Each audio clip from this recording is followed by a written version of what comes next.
Assalamualaikum warahmatullahi wabarakatuh. Selamat pagi anak-anak kuat SMK Negeri 1 Surabaya. Berjumpa kembali dengan Ibu Vina dalam pembelajaran bahasa Indonesia.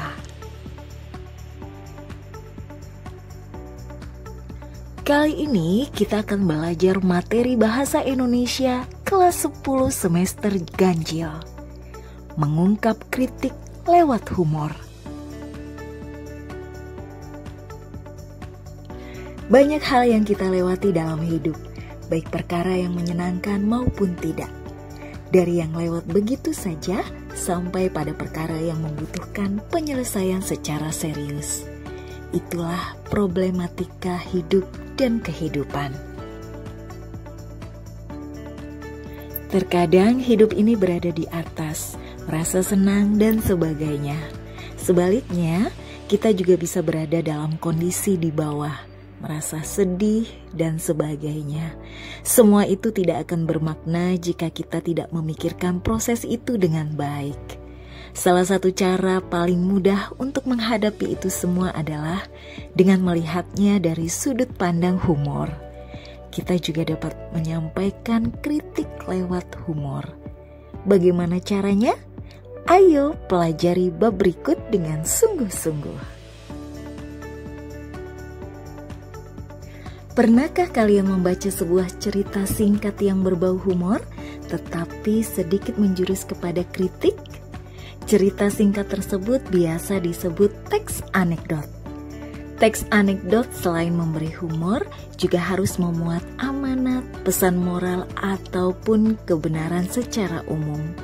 Tidak hanya berbentuk cerita, teks anekdot juga dapat berbentuk dialog singkat dan gambar, serta dapat didengarkan atau aural. Anekdot aural dapat berbentuk lawakan tunggal atau stand up comedy. Mengevaluasi pesan dari menyimak teks monolog lawakan tunggal. Lawakan tunggal atau komedi tunggal atau stand up comedy merupakan jenis komedi yang dibawakan oleh seseorang di hadapan penonton secara langsung dengan membawakan topik-topik tertentu yang muncul dari fenomena-fenomena sekitar untuk menghibur orang.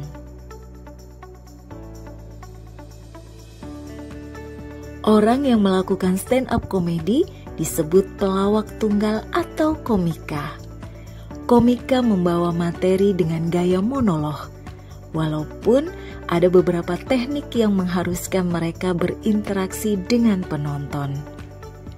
Materi dalam lawakan tunggal biasanya mengandung kritik sosial.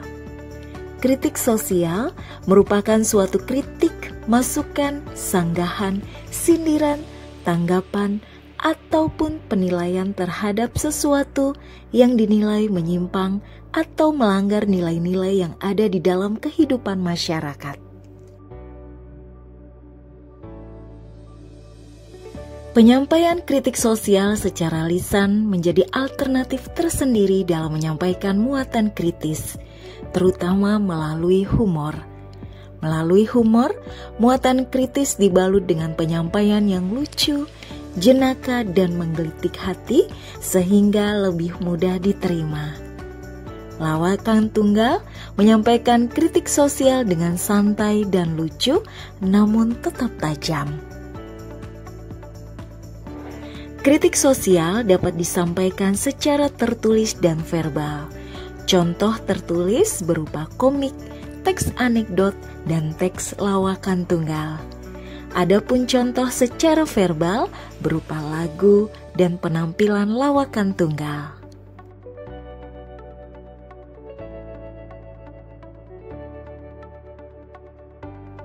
Menentukan struktur teks dari menyimak monolog lawakan tunggal dan atau anekdot. Teks anekdot adalah cerita lucu yang bertujuan untuk menghibur sekaligus memberikan kritik membangun dengan cara halus agar teks lebih bermakna untuk dibaca. Teks anekdot berfungsi sebagai sindiran atau kritikan dengan sajian berbentuk humor atau lelucon.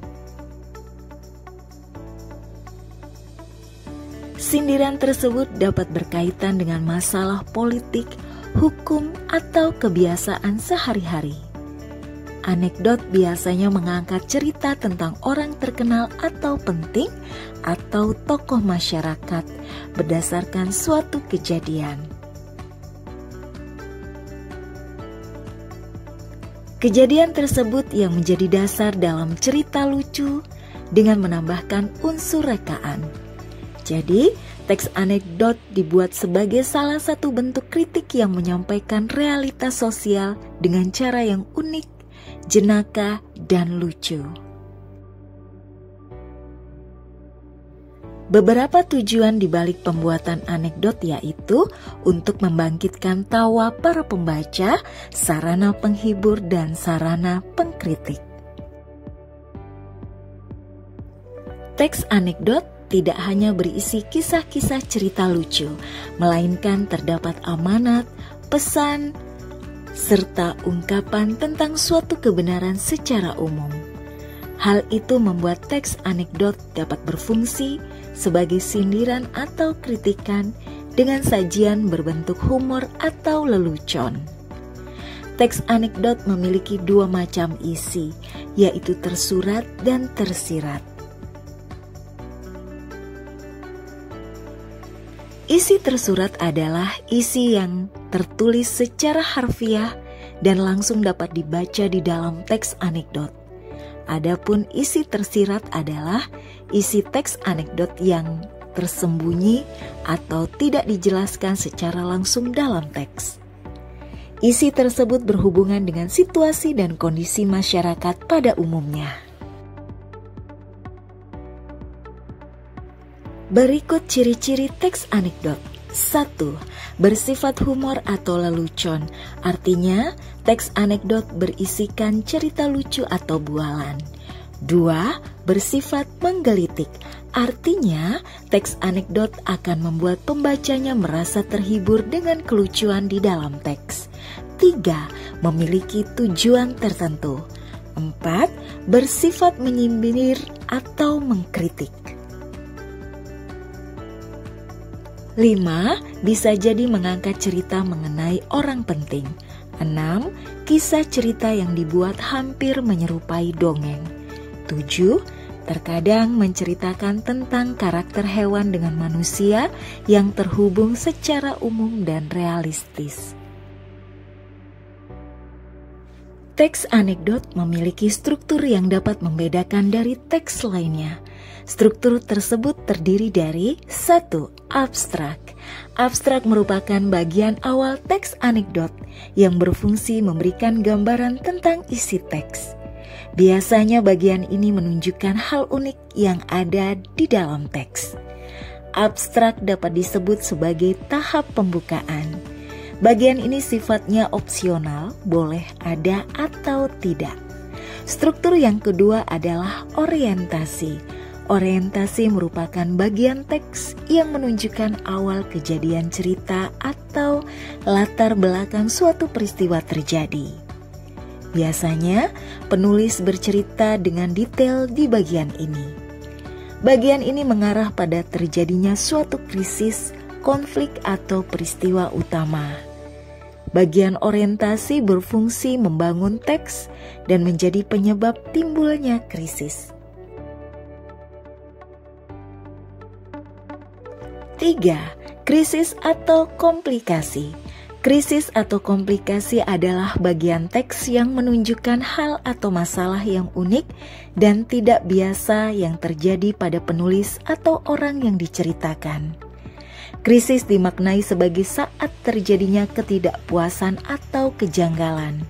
Pada bagian ini ada kekonyolan yang menggelitik dan mengundang tawa.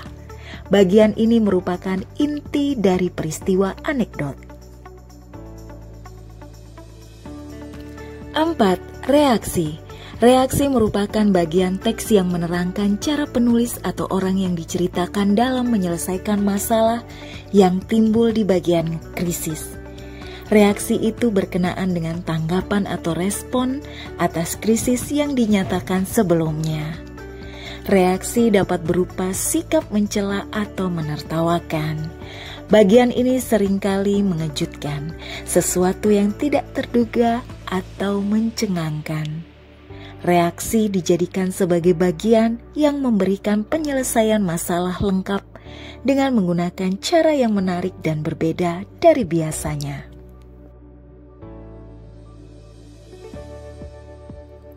Lima, koda. Koda merupakan bagian akhir dari cerita yang menjelaskan simpulan tentang kejadian yang diceritakan oleh penulis. Koda sama dengan penutup, pertanda berakhirnya cerita.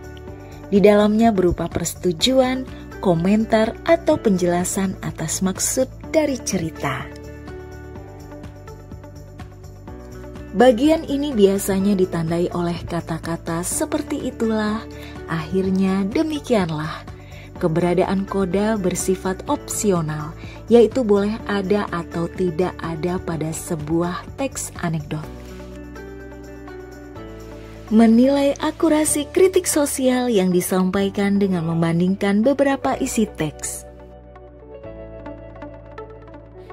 Kritik adalah respon berupa penilaian objektif dan seimbang mengenai suatu hal.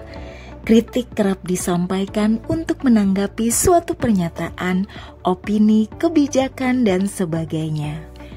Kata kritik berasal dari bahasa Yunani klitikos yang memiliki arti ciri pembeda.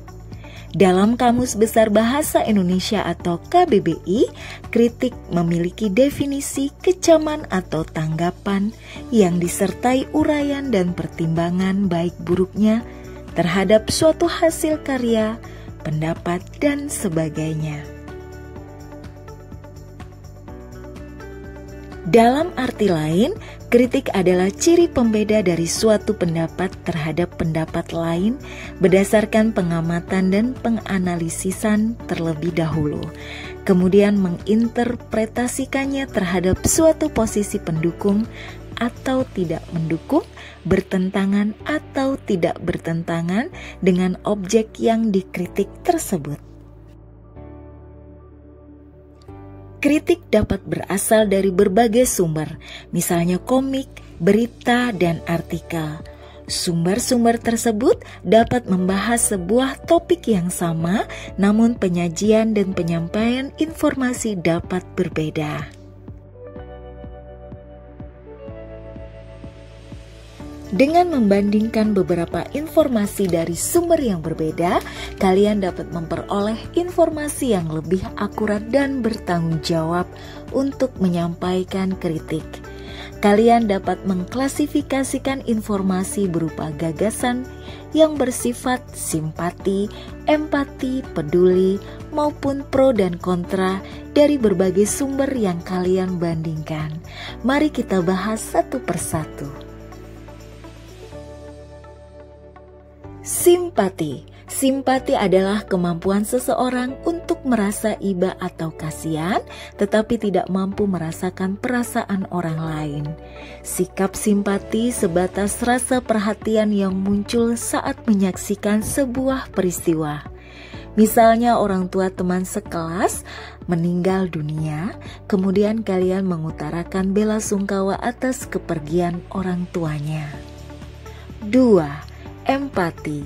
Empati adalah kemampuan untuk memahami apa yang dirasakan orang lain, melihat sesuatu dari sudut pandang orang lain, dan juga membandingkan diri sendiri berada di posisi orang tersebut.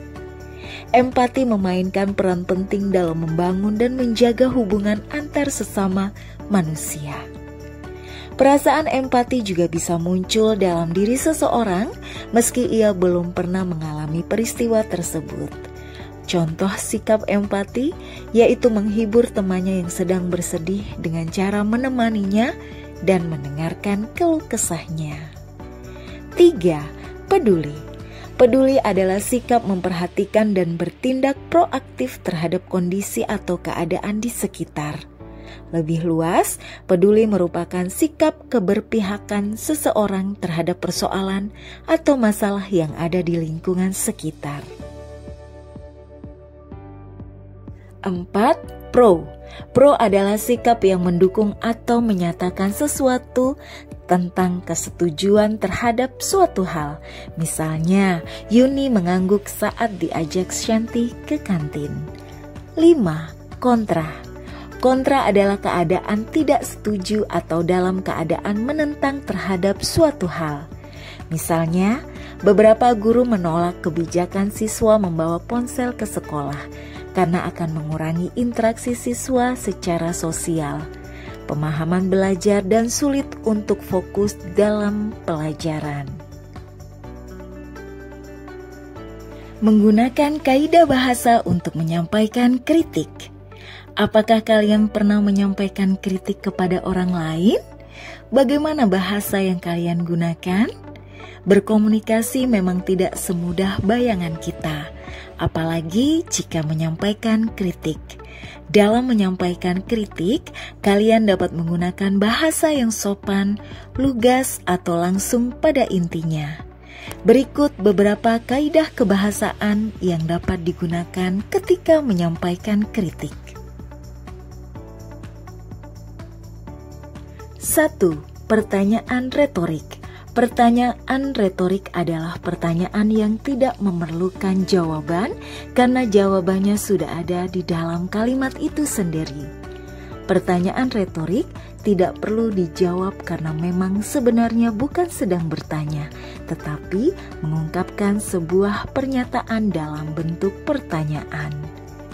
Pertanyaan ini diberikan untuk menyindir, memberi nasihat, dukungan, atau pesan terhadap orang lain secara halus. Ciri-ciri kalimat retorik sebagai berikut. Kalimat tidak memerlukan jawaban. B. Kalimatnya berbentuk pertanyaan dan juga penegasan. C. Terkadang kalimatnya menggunakan kata tanya. D. Orang yang ditanya dan bertanya, keduanya mengetahui jawabannya. Silakan dibaca contohnya dengan seksama. 2. Majas sindiran. Majas sindiran adalah gaya bahasa yang bertujuan mengungkapkan sebuah sindiran atau kritik yang ditujukan kepada seseorang, hal maupun objek. Majas sindiran mengandung makna yang tidak sebenarnya. Artinya, apa yang disampaikan pada majas tersebut belum tentu benar-benar seperti yang disampaikan. Berikut beberapa jenis majas sindiran yang kerap digunakan dalam teks anekdot. 1. Ironi. Majas ironi merupakan gaya bahasa yang mengungkapkan suatu hal tetapi bertentangan dengan makna yang sesungguhnya. Pada umumnya, majas ini digunakan untuk menyampaikan sindiran secara halus. Terkadang, majas ini diucapkan saat seseorang sedang marah, tetapi ia tidak ingin lawan bicaranya menanggapi makna yang disampaikan dengan emosi berlebihan. Majas ironi digunakan untuk menyatakan sindiran halus, tetapi bermakna kasar. Perhatikan contoh berikut ini. 2. Sinisme. Majas sinisme yaitu gaya bahasa yang isinya mengejek secara langsung dan belak-belakan tanpa menggunakan ungkapan lain.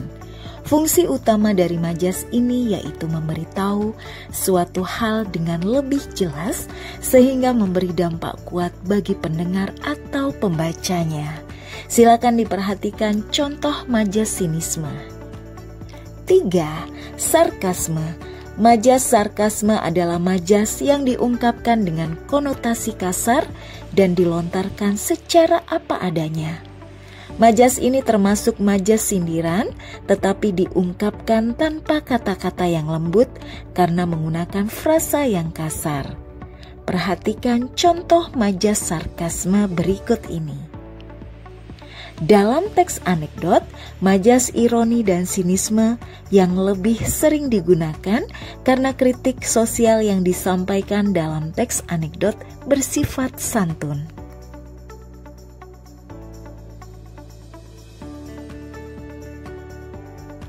3. Kata kerja material. Kata kerja material adalah kata kerja yang menggambarkan suatu tindakan atau aktivitas. Kata kerja material digunakan untuk menunjukkan, memberitahu, atau menjelaskan aktivitas, perbuatan, peristiwa, atau kejadian yang dapat disaksikan. Kata kerja material memiliki karakteristik tertentu yang membedakan dengan jenis kata kerja lain. Adapun ciri-ciri kata kerja material secara umum sebagai berikut.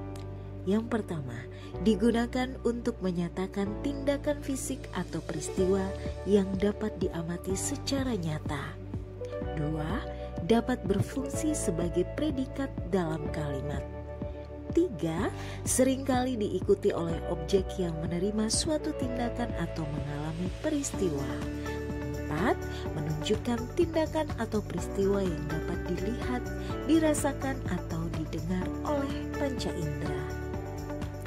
Menulis teks eksposisi hasil penelitian sederhana sebagai bahan untuk menyampaikan kritik sosial.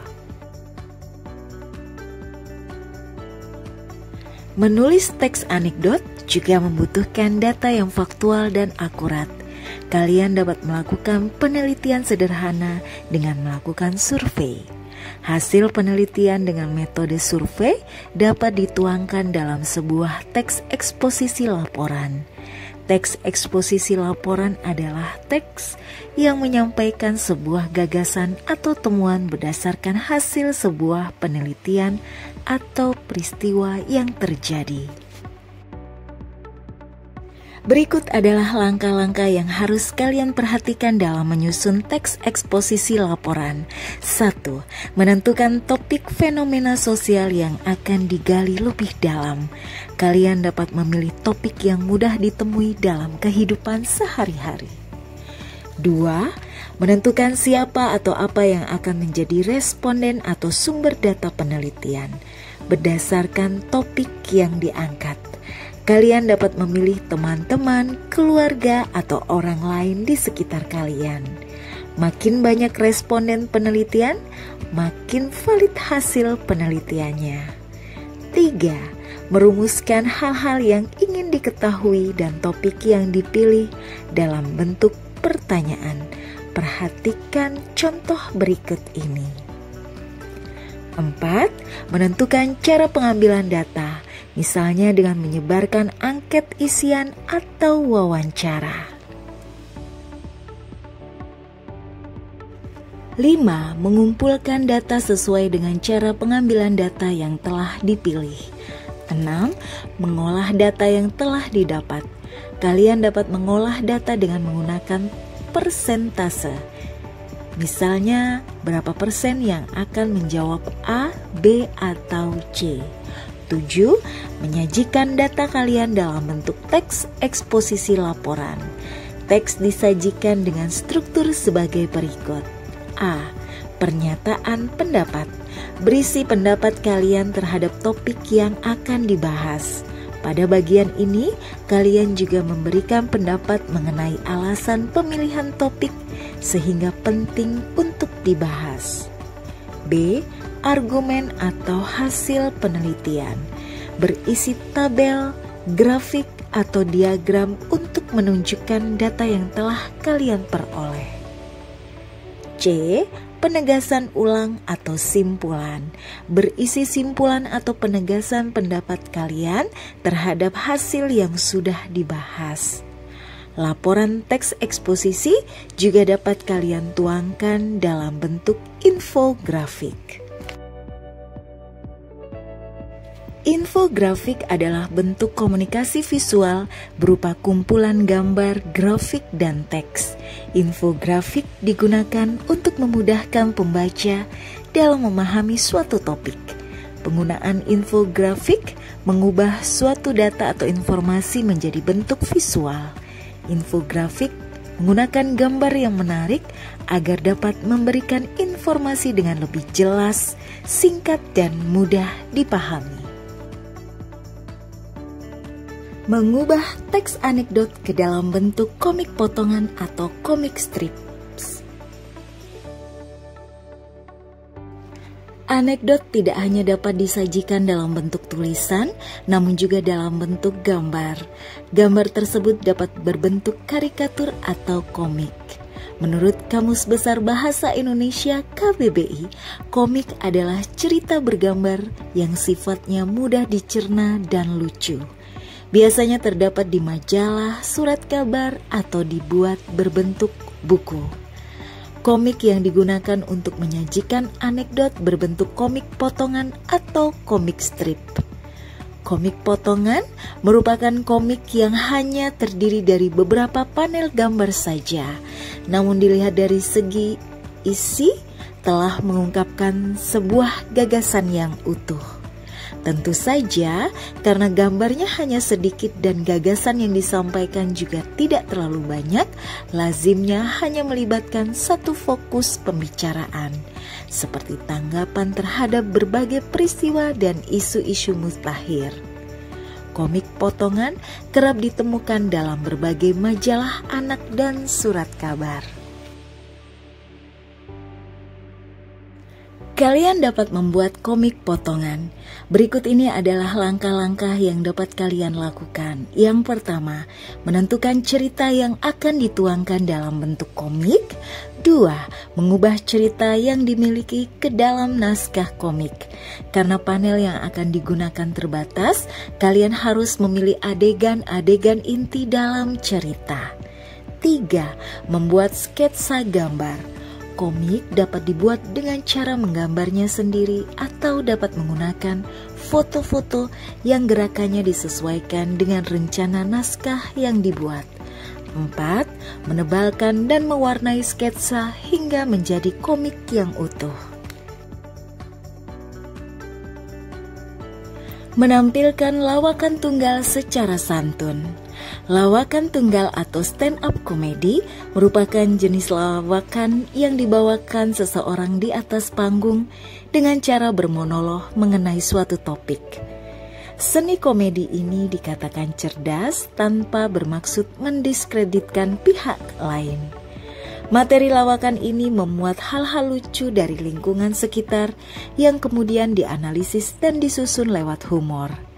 Materi yang disampaikan cenderung berisi kritik terhadap masalah yang sedang terjadi saat ini. Lawakan tunggal memerlukan banyak referensi sebagai bahan canda.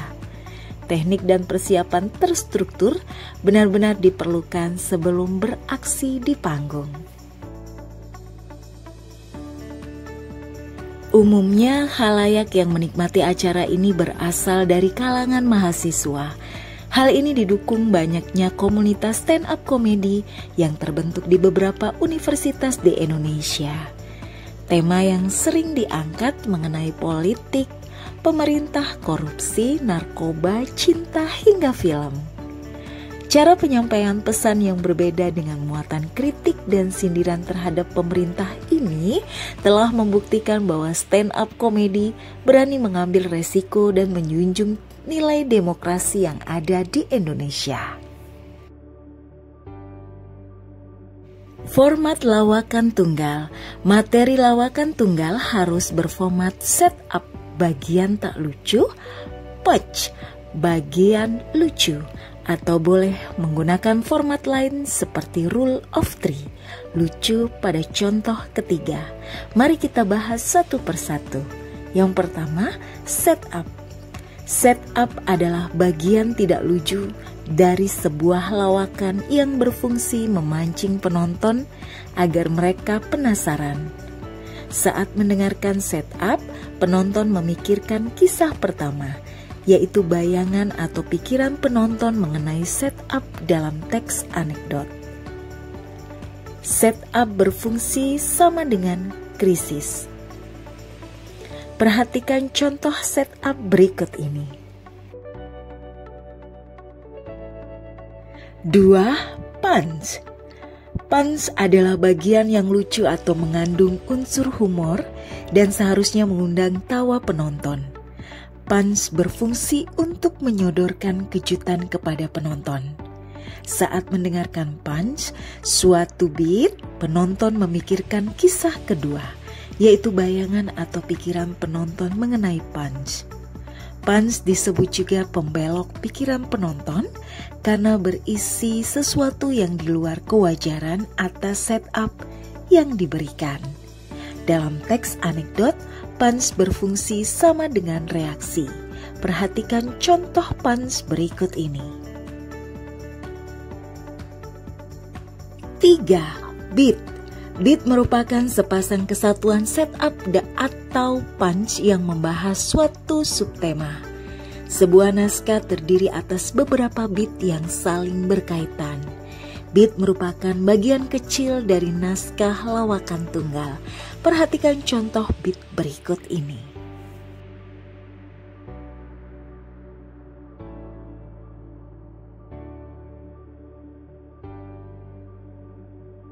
Empat, Rule of Three. Rule of Three merupakan cara untuk mengundang tawa penonton. Rule of Three digunakan melalui penyampaian 3 hal atau contoh sesuatu. Tetapi contoh yang ketiga berupa hal yang lucu atau punch. Contoh ketiga berisi hal yang tidak terduga, tetapi tetap masih berkaitan dengan contoh sebelumnya. Perhatikan contoh Rule of Three berikut ini. Pedoman menyusun naskah lawakan tunggal. Langkah selanjutnya yang perlu kalian lakukan adalah menyusun naskah lawakan tunggal. Pilihlah tema fenomena sosial yang terjadi di sekitar kalian. Sebelum ditampilkan, mintalah pendapat teman kalian terhadap naskah yang ditulis. Adapun beberapa pedoman dalam menulis teks lawakan tunggal sebagai berikut. Yang pertama, tema yang diangkat faktual dan tidak mengandung unsur sara. 2. Isi naskah sesuai dengan tema. 3. Naskah mengandung kritik. 4. Kritik disampaikan secara santun dan tidak menyinggung sara atau menampilkan kekerasan, sadis, porno aksi, bias gender, dan ujaran kebencian. 5. Naskah mengandung unsur humor. Humor disampaikan dengan menarik dan santun. Pedoman penampilan membawakan lawakan tunggal. Kalian perlu memperhatikan kesantunan ketika menyampaikan lawakan tunggal. Pertama, kesantunan dalam berbahasa. Meskipun anekdot atau lawakan tunggal mengandung unsur kritik, sampaikan kritik dengan santun tanpa menggunakan kata-kata kasar. Kedua, kesantunan berpakaian dan bersikap. Gunakan pakaian yang sopan dan nyaman. Gunakan gestur yang tidak membuat orang lain memikirkan sesuatu yang kurang baik.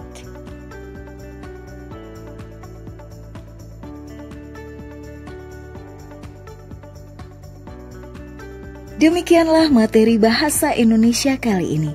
Sampai berjumpa di pembelajaran bahasa Indonesia lainnya. Salam dari SMK Negeri 1 Surabaya. Kuat. Wassalamualaikum warahmatullahi wabarakatuh. Sampai jumpa.